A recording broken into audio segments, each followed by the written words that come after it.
Hello दोस्तों, welcome to बोधियागा study. आपका बोधियागा study channel में स्वागत है दोस्तों। तो जैसा कि आप सभी लोगों को पता है कि अभी हम लोगों के द्वारा बोधियागा स्टडी के द्वारा सेशन चलाया जा रहा है मैथ का। तो आप सभी लोग इससे जुड़ना नहीं भूलेंगे और हमारे द्वारा पढ़ाए गए सभी टॉपिक को ज़रूर देखेंगे और समझेंगे, ताकि आपके नंबर सिस्टम का जितना भी मैथ से रिलेटेड प्रश्न है, आपका प्रश्न जो एग्ज़ाम हॉल में बन जाए।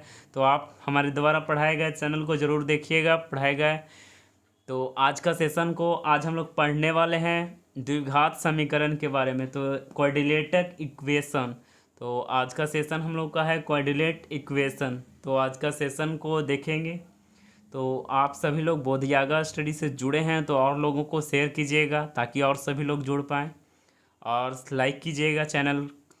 जो भी वीडियोज़ आप देखते हैं काफ़ी अच्छा लगता है तो ज़रूर लाइक कीजिएगा। तो शुरुआत करते हैं आज का सेशन को। क्वाड्रिलेटरल इक्वेशन द्विघात समीकरण आज हम लोग पढ़ने वाले हैं। क्वाड्रिलेटरल इक्वेशन की बात करें तो वैसा समीकरण जिसके चर राशि का अधिकतम जो पावर है, वैसा समीकरण जिसके चर राशि का अधिकतम पावर जो है 2 होता है, वो क्या कहलाता है? द्विघात समीकरण कहलाता है। ठीक है। तो वैसा समीकरण जिसके चर राशि का अधिकतम पावर कितना होता है? 2 होता है, वो क्या कहलाता है? द्विघात समीकरण। इसका व्यापक रूप की बात करें तो ए एक्स स्क्वायर, इसका व्यापक रूप A X square plus B X plus C बराबर जीरो। जहाँ क्या होना चाहिए? जहाँ नहीं होना चाहिए, ए बराबर जीरो नहीं होना चाहिए। ठीक है। तो ये आपका थोड़ा इंट्रोडक्शन था क्वाड्रिलेटरल इक्वेशन से। वैसा समीकरण जिसके चर राशि का अधिकतम पावर 2 हो, वैसा समीकरण जिसके चर राशि का अधिकतम पावर 2 हो, द्विघात समीकरण कहलाता है। ठीक है। इसके व्यापक रूप A X square plus B X plus C बराबर जीरो, जहाँ ए बराबर नहीं है जीरो। ठीक है। ध्यान रखेंगे, A X square plus B X plus C बराबर जीरो। एक्स स्क्वायर का गुणांक क्या है? ए है। एक्स स्क्वायर का गुणांक क्या हो जाता है? तो एक्स स्क्वायर का गुणांक क्या हो जाता है? ए हो जाता है। ठीक है। एक्स का गुणांक कितना हो जाता है? बी हो जाता है। ठीक है। और बाकी जो बचला हुआ है उसका सी। ठीक है। तो ध्यान रखेंगे। आपसे अगर पूछता है द्विघात समीकरण का ग्राफ कैसा होता है, तो परवलयाकार यानी पैराबोलिक होता है। ठीक है। तो द्विघात समीकरण का ग्राफ कैसा होता है? पैराबोलिक होता है, यानी परवलयाकार होता है। इसका आगे बात करें, अच्छा बताएंगे लीनियर इक्वेशन का, जो हम आपको चैप्टर पढ़ा चुके हैं लीनियर इक्वेशन में, उसका ग्राफ कैसा होता है? तो स्ट्रेट लाइन होता है, यानी सरल रेखीय होता है। ठीक है। वो आपका लीनियर इक्वेशन का है। आपसे वहाँ पूछता है तो आप वहाँ से आंसर कर सकते हैं। द्विघात समीकरण का ग्राफ कैसा होता है? पैराबोलिक होता है। पैराबोलिक यानी परवलयाकार होता है। ठीक है।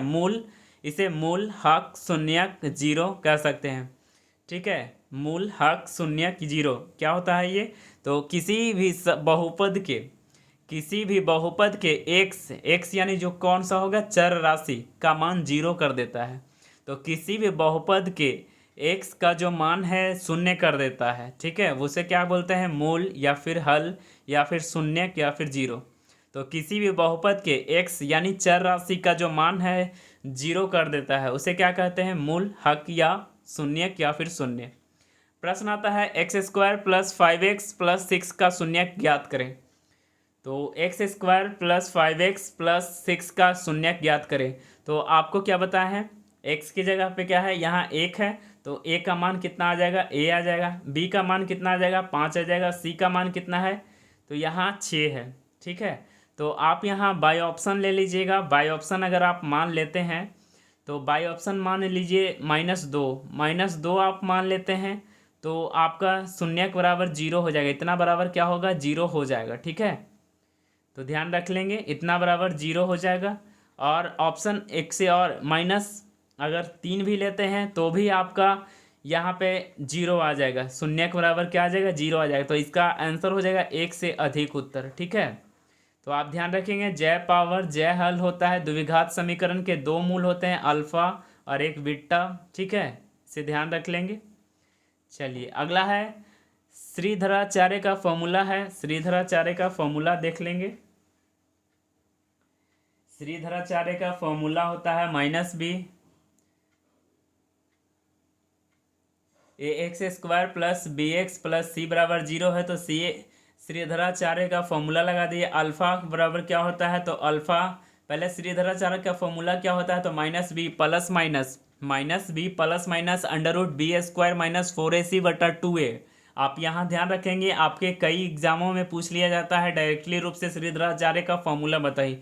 तो श्रीधराचार्य का फॉर्मूला होता है minus B plus minus under root B square minus 4ac/2a। ठीक है। अल्फा बराबर क्या होता है, तो अल्फा बराबर एक को प्लस मान लीजिए, एक को माइनस मान लीजिए, तो माइनस अल्फा बराबर होता है minus B plus under root B square minus 4ac/2a। Beta बराबर क्या होता है, minus B minus under root B square minus 4ac/2a। ठीक है, इसे ध्यान रखेंगे। अगला है द्विघात समीकरण के मूल की प्रकृति विवेचक पर निर्भर करता है। द्विघात समीकरण के मूल की जो प्रकृति होती है वो किस पे डिपेंड करता है, तो वो डिपेंड करता है आपके विवेचक पे। विवेचक को इसका अन्य नाम क्या है, विवितकर भी है। इसका अन्य नाम क्या है, विवितकर, या फिर इसे डी से सूचित किया जाता है। ठीक है, तो ध्यान रखेंगे द्विघात समीकरण के जो मूल की प्रकृति होती है, द्विघात समीकरण के मूल की जो प्रकृति होती है विवेचक पर निर्भर करता है। तो ध्यान रखेंगे। और विवेचक बराबर क्या होता है, ये आपसे पूछ सकता है डायरेक्टली रूप से कि विवेचक का फॉर्मूला बताइए। विवेचक क्या हो, कौन सा है, तो बी स्क्वायर माइनस 4ac क्या है, विवेचक है। विवेचक को अन्य नाम क्या है, विवितकर है। इसे किससे सूचित करते हैं, तो इसे डी से सूचित किया जाता है। ठीक है।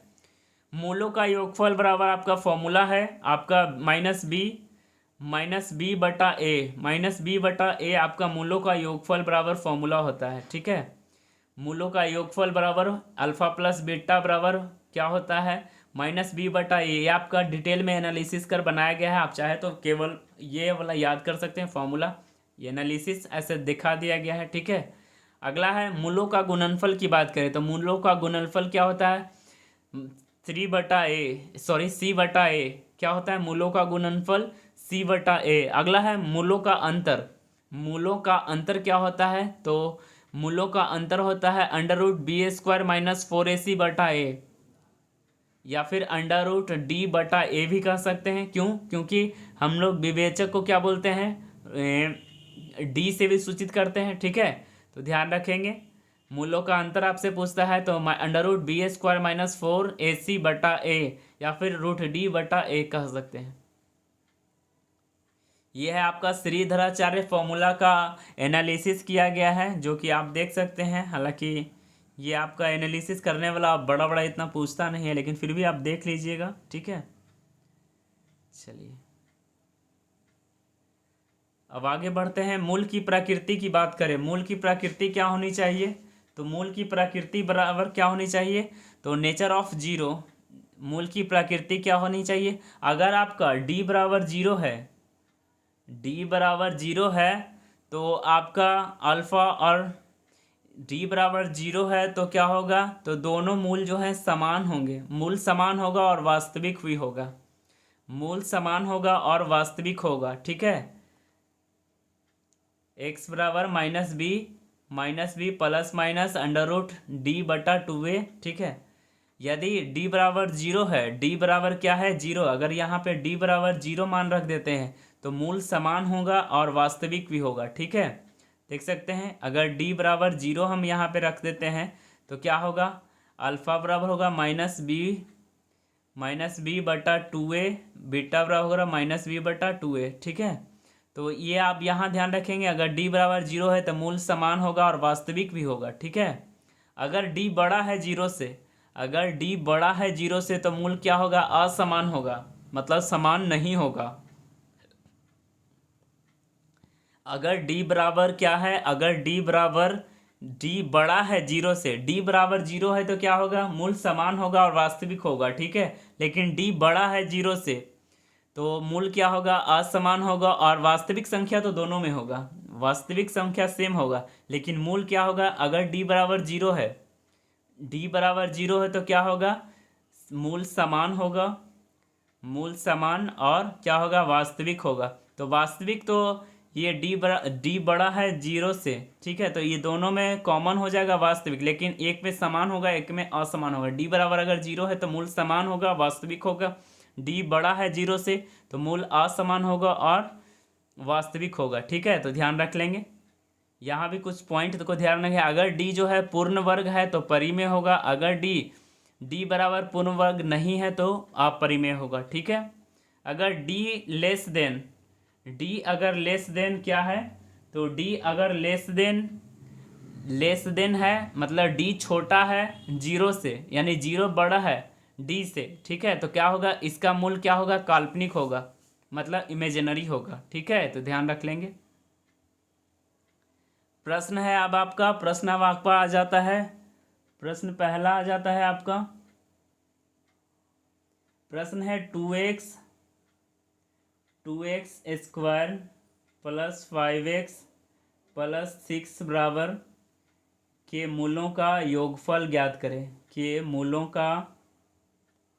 का योगफल ज्ञात करें, योगफल ज्ञात करें। ठीक है, तो मूलों का योगफल बराबर आपका फॉर्मूला हम बताए थे। फॉर्मूला क्या होता है, माइनस बी बटा ए। चलिए, तो यहाँ आप ध्यान से देखेंगे, यहाँ आपका ए हो जाएगा, ये आपका बी हो जाएगा, ये आपका सी हो जाएगा। ठीक है, तो ध्यान रख लेंगे। चलिए, तो माइनस बी का मान कितना है, 5 है, तो माइनस बी बराबर 5। ए कितना है, तो 2 है, -5/2 आपका उत्तर आ जाएगा। ठीक है, अगला प्रश्न आ जाता है आपका। अगला प्रश्न है 4x स्क्वायर -5x प्लस 9 के क्या ज्ञात करना है, मूलों का गुणनफल ज्ञात करना है। मूलों का गुणनफल ज्ञात करना है। मूलों का गुणनफल ज्ञात करना है, तो आपको फॉर्मूला बताए थे, क्या होता है, c/a। फॉर्मूला क्या होता है, c/अल्फा इंटू बीटा बराबर क्या होता है, c/a। c का मान कितना है, 9 लिख दीजिए, और a का मान कितना है, 4। 9/4 आपका उत्तर आ जाएगा। ठीक है, चलिए अगला प्रश्न आ जाता है। अगला प्रश्न है x square plus 5x plus 6 के मूलों का अंतर ज्ञात करें। मूलों का अंतर ज्ञात करें। मूलों का अंतर बराबर फॉर्मूला हम आपको बताए थे, √d/a, या फिर b² -4ac/a। अब यहाँ पे मान बैठा दीजिए। a का मान क्या होगा, a का 1 होगा, b होगा, यहाँ b का मान कितना है, तो b का मान 5 है, और c का मान कितना है, 6 है। ठीक है, तो यहाँ आप बैठा दीजिए। b² का मान कितना है, b² का मान कितना है, 5 है, तो 5 का स्क्वायर -4। a का मान कितना है, 1। c का मान कितना है, 6, और बटा a कितना है, 1 है। ठीक है, ये सब कैलकुलेशन कीजिएगा। आपका 25 में 24 जाएगा, एक का 1 ही हो जाएगा, 1 का वर्गमूल 1 होगा। चलिए अगला प्रश्न आपका आ जाता है। अगला प्रश्न है आपका, अगला प्रश्न है x² प्लस 7x -10 क्या निकालना है, विवेचक निकालना है। विवेचक ज्ञात करें। ठीक है, तो विवेचक बराबर फॉर्मूला क्या होता है, तो d बराबर b² -4ac होता है। d बराबर क्या होता है, b² -4ac होता है। ठीक है, b के जगह पे क्या है, 7 का स्क्वायर कीजिएगा 49, -4 गुना a का मान कितना है, 1 है, और c का मान कितना है, 10 है। कैलकुलेशन करने के बाद आपका उत्तर आ जाएगा 89। ठीक है, अब यहाँ पे माइनस और माइनस क्या हो जाएगा, प्लस हो जाएगा, तो 89 आपका उत्तर हो जाएगा। ठीक है, चलिए अगला प्रश्न आपका आ जाता है। अगला आपका प्रश्न है x²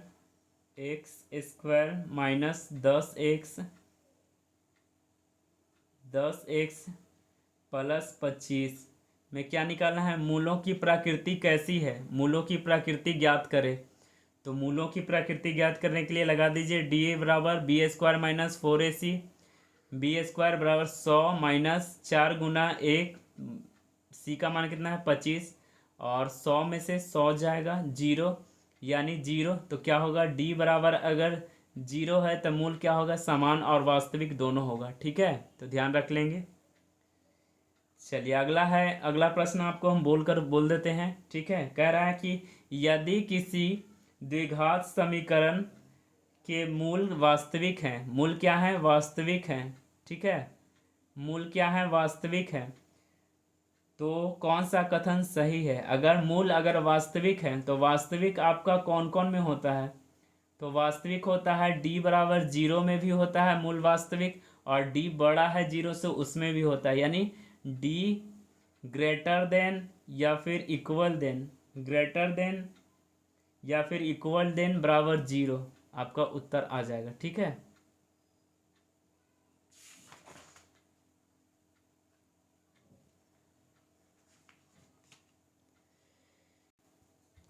चलिए आगे अब ध्यान रखेंगे। यदि द्विघात समीकरण के गुण, यदि द्विघात समीकरण के गुण अल्फा एवं बीटा हो तो समीकरण बराबर क्या होगा।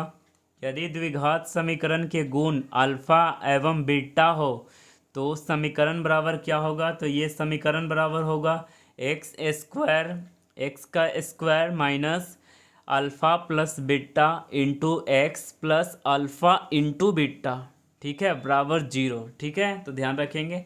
अब आपका प्रश्न आता है, यदि द्विघात समीकरण के मूलों का योगफल कितना दिया है, 10 दिया है। मूलों का योगफल कितना दिया है, 10 दिया है, और मूलों का गुणनफल कितना दिया है, 24 दिया है, तो समीकरण ज्ञात करें। तो देखिए यहाँ फॉर्मूला लगा दीजिए, जो होता है समीकरण, द्विघात समीकरण का formula x square minus alpha plus beta into plus alpha into beta. ठीक है, तो ध्यान रखेंगे, एक्स स्क्वायर का एक्स स्क्वायर लिख देंगे, अल्फ़ा प्लस बीटा का मान कितना दिया है, 10 दिया है, और इसके बाद गुणनफल कितना दिया है, अल्फ़ा इंटू बीटा का 24। तो ये आपका समीकरण बन के तैयार हो गया। 10 में गुना करेंगे एक्स से तो 10 एक्स हो जाएगा। ठीक है, तो ध्यान रख लेंगे, ये आपका समीकरण तैयार हो गया।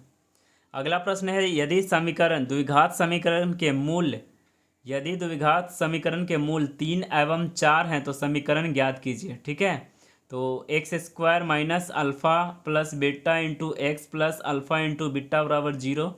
तो अल्फ़ा प्लस बीटा जोड़ के, ये अल्फ़ा प्लस बीटा जोड़ के 4 3 7 गुना एक्स से कीजिएगा तो 7x, यहाँ एक्स स्क्वायर का एक्स स्क्वायर लिखा गया माइनस, और अल्फ़ा प्लस बीटा 4 3 7x, 4 3 7 और एक से गुना करेंगे तो 7x हो जाएगा, और अल्फ़ा इंटू बीटा तो 3 चौका 12 माइनस 12, ये समीकरण आपका तैयार हो गया। ठीक है, चलिए शून्यक ज्ञात करना है आपको। शून्यक ज्ञात करने के लिए यहाँ देख सकते हैं लिखा हुआ मिट गया, थोड़ा लिख देते हैं। शून्यक,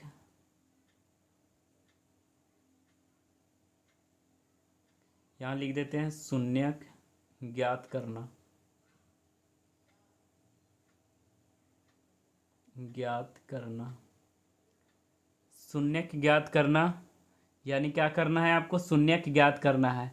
यदि समीकरण दिया है x square plus 5x plus 6 बराबर जीरो है, तो यहाँ पे आपको सोचना है, ऐसा मान सोचना है कि गुना करें तो 5 और जोड़ें तो कितना आना चाहिए, 6। गुना करें तो 5 और जोड़ें तो 6, और गुना करें तो 5 और जोड़ें तो 6, और इसके बाद जितना भी आप मान सोचें उसके बाद एक्स, एक्स में मतलब एक्स लिख कर के आगे सभी जो भी संख्या लिखें उसके बाद माइनस लगा देना है। ठीक है, अगर माइनस में ही आ रहा है तो उसका चिन्ह चेंज करने के बाद प्लस हो जाता है। ठीक है, चलिए तो ध्यान रखेंगे। तो ऐसा मान एक 3 ले लीजिए और एक 2 लीजिए, ऐसा आप सोचिए, यहाँ लिखा हुआ टी ओ, यानी थिंक ऑफ, सोचना है आपको। तो 3 और 2 कीजिएगा तो 5 आएगा, और 3 गुना 2 कीजिएगा तो 6 आ जाएगा। ठीक है, 3 और 2 5, एक गुना करके 5, सॉरी गुना करके 6 और जोड़ करके 5 आना चाहिए। ठीक है, चलिए सोच लिए 3 और 2, और इसके बाद ये आपका यहाँ पे प्लस है तो प्लस ही होगा, लेकिन एक्स का मान लाना है तो यहाँ पे माइनस कर दीजिए, -3 -2 आपका उत्तर, जितना भी सोचना है उसमें माइनस लिख देना है। ठीक है, अगला प्रश्न है आपका, थोड़ा बड़ा कर देते हैं, दिख नहीं रहा होगा आपको। ये प्रश्न आपको समझ में आ गया, देख सकते हैं यहाँ। चलिए अगला प्रश्न आपका आ जाता है एक्स स्क्वायर माइनस, बीच में यहाँ देखिए माइनस लिखा हुआ है, माइनस 7x+12। अब यहाँ पे आपको करना है कि आपको जोड़ें तो 12 आना चाहिए और गुना करें तो गुना करें तो 12 आना चाहिए और जोड़े तो -7 आना चाहिए। ठीक है, तो जोड़े तो कितना आना चाहिए 12 और गुना करे तो कितना आना चाहिए 12 और जोड़े तो कितना आना चाहिए -7। तो ऐसा कोई दो गो अंक ले लीजिए, बीच में यहाँ पे देखिए माइनस है तो दोनों में माइनस लगा दीजिए, दोनों में माइनस तो भी तो -7 आएगा, -3 + -4 करेंगे तो -7 आएगा। ठीक है, तो दो को संख्या ले लीजिए। अगर देखिए यहाँ पे पहले से ही माइनस में, अब चिन्ह को चेंज कीजिए एक्स लाने के लिए, तो चिन्ह चेंज कीजिए तो 3 और 4 आ जाएगा मान एक्स का। अगला देखिए x² + 7x माइनस इधर है, अंतिम में माइनस है 7x के बाद, और बराबर x² + 7x -30 है। तो इसके लिए सोचिए कि गुना करें तो -30 और जोड़े तो 7 आना चाहिए। तो दो गो ऐसा अंक सोचिए, तो सोचने के बाद आपका 10 गुना -3 कीजिएगा तो आपका -30 आ जाएगा। ठीक है, और जोड़िएगा तो 10 में से 3 घटाइएगा तो 7 आपका आ जाएगा। ठीक है, तो ऐसा चिन्ह को चेंज कर दीजिए, 10 प्लस में है तो माइनस में 10 कर दीजिए, और माइनस में 3 है तो प्लस में 3 कर दीजिए। ठीक है, अब यहाँ देखिए दोनों माइनस ही माइनस बीच में है, x² - 9x -36 है। तो ऐसा कीजिए, ऐसा गुना कीजिए कि गुना करें तो 36 और घटाएं तो 9, तो दो गो संख्या लीजिए, तो -12 और 3, -12 और 3 लेंगे तो -36 आ जाएगा, और -12 में से 3 घटाएंगे तो -9 आ जाएगा। ठीक है, अब x करने के लिए जो माइनस है तो प्लस में कर दीजिए चिन्ह को, और प्लस में चिन्ह है तो माइनस में कर दीजिए। ठीक है, अगला ही थोड़ा सा चेंज है, आगे आपका x² के आगे आपका 3 लगा हुआ है। तो अगर ऐसा रहेगा तो आपके ये करना क्या है, 3 है तो इधर अंतिम वाले से गुना कर दीजिए, 9 तिया 27। अब करना है तो गुना करे तो 27 और जोड़े तो 12, ऐसा कोई अंक लीजिए, तो 9 और 3, 9 3 12 और 9 तिया 27 होता है, और आगे आप 3 है तो इधर बट्टा में 3 चढ़ा दीजिए, काट दीजिए, कटता है तो काट दीजिए, नहीं कटता है तो छोड़ दीजिए, कटता है 3 से एक बार में, 3 तिया 9। यहाँ देखिए प्लस में दोनों है तो चिन्ह को चेंज कीजिए एक्स करने के लिए, तो +3 है तो -3 कीजिए, +1 है तो -1 कीजिए। ठीक है, चलिए अगला है 5x² + 14x + 8। तो आप पहले 5 को 8 से अंतिम वाले से गुना कर दिए, 8 × 5 = 40, और गुना करें तो 40 और जोड़े तो 14, दो को संख्या लीजिए 10 और 4, 10 और 4 14 होता है, और गुना करें तो 10 × 4 = 40, और आगे में 5 है, 5 बटा में इधर कर दीजिए, कटता है तो काट दीजिए, 5 दूना 10, और इधर प्लस में आया तो माइनस में कीजिए, प्लस में 2 है तो माइनस में 2 एक्स कर, और प्लस में 4/5 है तो माइनस में 4/5 कीजिए। ठीक है, चलिए अब प्रश्न आपका आ जाता है, क्वेश्चन आ जाता है, क्वेश्चन थोड़ा देखिएगा।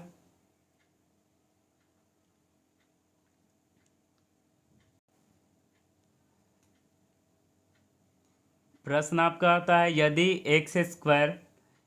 एक्स स्क्वायर माइनस के एक्स प्लस 9 के मूल समान है तो के का मान ज्ञात कीजिए। मूल समान है तो यानी डी बराबर क्या है, 0 है, डी बराबर क्या है, 0 है, तो डी बराबर 0 के लिए क्या करना होगा, तो डी बराबर फॉर्मूला लगाइए, b² - 4ac, बी के जगह पे क्या है, के है, तो -k² कीजिए, 4 का 4, ए के जगह पे 1 है, 1 लिख दीजिए, सी के जगह पे 9 है, तो ये कैलकुलेशन करने के बाद आपका के का मान आ जाएगा 6 आ जाएगा। ठीक है, चलिए ये बात को ध्यान रखिएगा, हालांकि हम बता चुके हैं, अगर डी बड़ा है 0 से, तो अगर डी बराबर पूर्ण वर्ग है तो अल्फ़ा और बीटा का मान परिमेय संख्या होगा, अगर डी बड़ा है, डी बराबर नहीं है पूर्ण वर्ग, तो अल्फ़ा × बीटा अपरिमेय होगा, ये आपको हम बता चुके हैं। ठीक है, ध्यान रखेंगे। अब आपका आता है प्रश्न, आता है प्रश्न, कुछ जान लेते हैं। प्रश्न है वह किसी द्विघात समीकरण के मूलों का योग तथा गुणनफल, किसी द्विघात समीकरण के मूलों का योग कितना है, 6 है, और गुणनफल कितना है, 3 है, तो बस फॉर्मूला लगा दीजिए द्विघात समीकरण का, x square minus alpha plus beta into minus alpha into, यहाँ पे थोड़ा सा चिन्ह लगता है चेंज होगा, कुछ इक्वेशन गलत है, यहाँ पे प्लस आपका हो जाएगा, ठीक है, यहाँ पे प्लस हो जाएगा। तो x square minus alpha plus beta into x plus alpha into beta, मान बैठा दिया alpha into beta, alpha plus beta का मान कितना दिया है 6 है तो 6x, और अल्फ़ा इंटू बीटा का मान कितना है 3। तो समीकरण आपका तैयार हो गया आपका x square minus 6x minus 3 बराबर 0, ठीक है।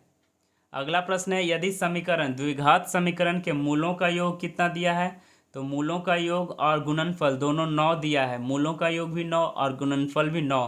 तो यहाँ मान बैठा दीजिए समीकरण पे। तो अल्फ़ा प्लस बीटा का मान 9 दिया है, अल्फ़ा इंटू बीटा का मान 9 दिया है, ठीक है। तो ये आपका तैयार हो गया।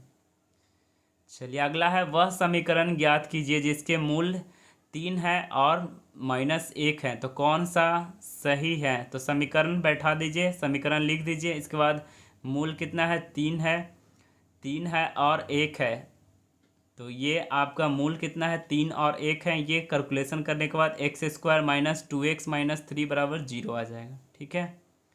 अगला प्रश्न है आपका, x square minus 2x plus 4 बराबर 0 के मूलों का दुगने मूलों वाला समीकरण कौन सा होगा। अगर अल्फ़ा है तो दुगना 2 गुना अल्फ़ा, बीटा है तो 2 गुना बीटा, ठीक है। अब यहाँ पे x square minus 2x plus 4 ले लीजिए, उसके बाद एक्स स्क्वायर यहाँ दुगना कर दीजिए। यहाँ पे ध्यान रखिएगा, यदि मूल 3 गुना अगर कहता है तो 3 गुना कहता है तो यहाँ 3 से गुना कर दीजिए, अगर दुगुना बोला है तो 2 से गुना कर दीजिए, 2 दूनी 4, और 4 का यहाँ स्क्वायर कर दीजिए 16। 3 गुना बोला है तो 2 तिया 6, और 6 का स्क्वायर कर दीजिए, सॉरी हाँ 6 का स्क्वायर कर दीजिए 36। 4 गुना बोला है तो x square minus 8x plus 64, ठीक है, तो ध्यान रखेंगे। अगला है, कौन सा द्विघात समीकरण ऐसा है जिसका मूल द्विघात समीकरण 2x square minus 3x minus 4 बराबर 0 के मूलों का व्युत्क्रम है। तो यदि ध्यान रख लेंगे, यदि A X square plus B X plus C बराबर 0 के मूल एक व्युत्क्रम हो तो समीकरण हो जाएगा A X square plus B X plus C, क्या समीकरण हो जाएगा, तो C X square plus B X plus A बराबर 0, ठीक है। तो ऐसा समीकरण के लिए ध्यान रखेंगे, तो आपका सी का चला जाएगा ए में, बीच वाला तो यही रहेगा, और इसके बाद आगे का ये सी बन जाएगा, ए है जो सी बन जाएगा, सी है जो ए बन जाएगा। चलिए अगला प्रश्न है, यदि द्विघात समीकरण का एक मूल 2 प्लस रूट 5 है तो द्विघात समीकरण ज्ञात कीजिए। फॉर्मूला लगा दीजिए समीकरण वाला, और लगाने के बाद आपका ये देखिए, अगर आपको पता नहीं चल रहा है तो साइड में देखिए आपका कैलकुलेशन, अल्फ़ा प्लस बीटा 4 आ जाएगा, और अल्फ़ा इंटू बीटा कितना आ जाएगा 1 आ जाएगा, ठीक है। बस वहाँ मान बैठा दीजिए, मान आपका रख दीजिए, तो आ जाएगा आप x square minus 4x minus 1 बराबर 0, ठीक है।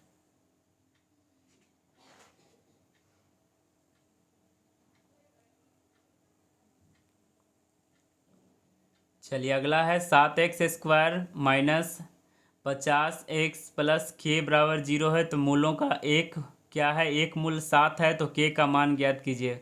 बस फॉर्मूला है उस पर बैठा दीजिए, A X square minus 2x plus c बराबर 0, इस पर बैठा दीजिए, आपका उत्तर आ जाएगा, ठीक है। चलिए अगला है, 2x square plus 3x plus C बराबर 0 है, यदि एक मूल 0.5 है तो सी का मान ज्ञात कीजिए। तो अगर 2x square plus 3x plus C बराबर 0 है, एक मूल अगर 0.5 है तो सी का मान ज्ञात कीजिए। तो सी का मान ज्ञात करने के लिए क्या करना होगा, चलिए तो ध्यान रखेंगे, ये वाला आपका प्रश्न हो सके सॉल्व हो गया होगा। एक एक्स का मान दिया है, एक मूल का मान दिया है, यहाँ 7 की जगह, एक्स की जगह यहाँ 7 का अगर स्क्वायर कर देंगे, एक्स का स्क्वायर 50 की जगह एक्स की जगह 7 रख दीजिए, और आपका के का मान आ जाएगा 7 आ जाएगा। ठीक है, अगला प्रश्न है 2x है, 2x square plus 3x plus C बराबर 0 है। अगर एक मूल दिया है 0.5 तो सी का मान ज्ञात कीजिए। क्या 0.5 को हम 1/2 नहीं लिख सकते हैं? जरूर लिख सकते हैं। और x की जगह पे ये सब मान को बैठा दीजिए।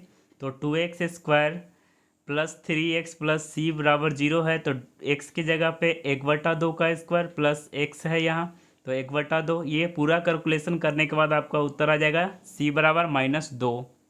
ठीक है, तो ध्यान रखेंगे c बराबर क्या आ जाएगा, -2 आ जाएगा। चलिए अगला प्रश्न आपका आ जाता है A X square plus X minus 3 बराबर 0 है। मूलों का एक मूल जो है -1.5 है, तो ए का मान ज्ञात कीजिए। क्या हम 1.5 को -3/2 नहीं लिख सकते हैं? और एक्स की जगह पे मान बैठा दीजिए। कैलकुलेशन करने के बाद ए का मान आपका 2 आ जाएगा। ठीक है, जो कि आपका यहाँ बना हुआ है, और आपको पता ना चले तो आप यहाँ से देख सकते हैं। चलिए अगला प्रश्न है, अगला है समीकरण 2x प्लस क्या है, समीकरण 2x -11 प्लस 5 बराबर 0 है। तो मूलों का अंतर ज्ञात कीजिए। मूलों का अंतर ज्ञात करने के लिए क्या बताए थे? तो √b² -4ac/a। ठीक है, और यहाँ पे आप मान बैठा दीजिए। a के जगह पे 2, b के जगह पे -11, c के जगह पे 5। ये पूरा कैलकुलेशन करने के बाद आपका उत्तर आ जाएगा 4.5। ठीक है, चलिए अगला प्रश्न है x² प्लस 4x प्लस के बराबर 0 है। तो मूलों का अंतर पूछा है। तो बस x के जगह a के जगह पे 1 होगा, b के जगह पे 4 होगा, और c के जगह पे k हो जाएगा। ठीक है, तो ये आपका पूरा कैलकुलेशन कीजिएगा। कैलकुलेशन करने के बाद k का मान आपका 3 आ जाएगा। ठीक है, उससे क्या आपको दिख रहा है? तो बड़ा कर देते हैं। ठीक है, k का मान आपका 3 आ जाएगा। ठीक है, चलिए अगला प्रश्न है x² -5x प्लस के बराबर 0 है। तो अल्फ़ा माइनस बीटा बराबर 1 है, तो k का मान ज्ञात कीजिए। यहाँ कैलकुलेशन करने के बाद आपका उत्तर आ जाएगा k बराबर 0। क्या आ जाएगा? k बराबर आपका मान आ जाएगा 0। चलिए अगला प्रश्न है x² प्लस 6x प्लस 1 बराबर 0 है। तो अल्फ़ा माइनस बीटा बताइए इसका मान। तो इसका पूरा कैलकुलेशन करने के बाद 4√2 आ जाएगा। ठीक है, कितना आ जाएगा? 4√2 आ जाएगा। ठीक है, चलिए अगला प्रश्न है, अगला प्रश्न आपका आ जाता है, अगला प्रश्न है x² minus ax minus b बराबर 0 है। तो मूलों का अंतर सेम वही है, अल्फ़ा माइनस बीटा। फॉर्मूला लगा दीजिए, b²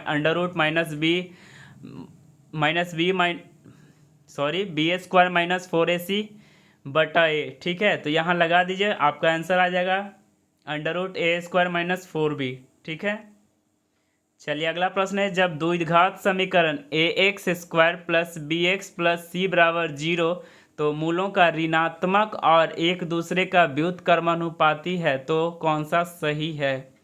याद रखिएगा आप, यहाँ जब मूल ऋणात्मक और एक दूसरे का व्युत्क्रमानुपाती हो तो a बराबर c, यानी ठीक है, एक का मूल मान लीजिए अल्फ़ा और उसका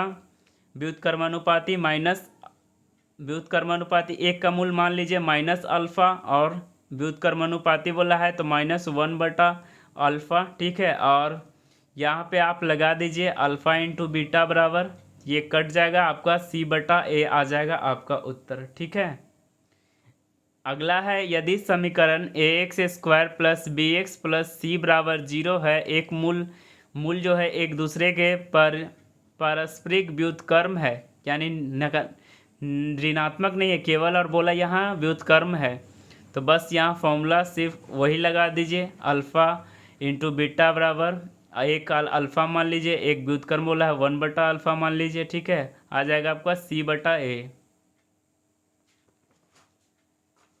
अगला है समीकरण x² बराबर px प्लस q का एक मूल दूसरे मूल का व्युत्क्रम है, और p बराबर नहीं है +-1, तो q का मान ज्ञात कीजिए। तो x² बराबर क्या है? px plus q। तो एक्स स्क्वायर इसको पी एक्स को इधर ले आइए और पी एक्स प्लस क्यू को इधर ले आइए तो बच जाएगा 0 और ए बराबर सी और एक एक्स स्क्वायर बराबर 1 हो जाएगा और इधर जाएगा तो क्या हो जाएगा माइनस क्यूब इधर जाएगा तो माइनस क्यू, ठीक है। तो क्यू बराबर क्या हो जाएगा -1 हो जाएगा, ठीक है। तो ध्यान रखेंगे आपका यहाँ एक्स बराबर एक्स स्क्वायर बराबर 1 लिखा गया है, ठीक है। और पी एक्स बराबर नहीं है +-1 तो यहाँ माइनस क्यूब इधर बराबर आएगा इधर तो -1 और क्यू बराबर हो जाएगा -1, ठीक है। चलिए ये प्रश्न है, आप देख सकते हैं समीकरण x² प्लस x बटा बी प्लस 1/c बराबर 0 है, एक दूसरे मूल का व्युत्क्रम है, तो कौन सा कथन सही है। तो ये आपका कैलकुलेशन करके बनाया गया है, तो आप यहाँ से देख लेंगे, ठीक है। चलिए अगला है समीकरण ये है और समीकरण देख लीजिए, सार्वजनिक मूल a का मान ज्ञात करना है। तो यहाँ पे आपको 3 दूना 6 आपको बताया है बेसिक, 3 दूना 6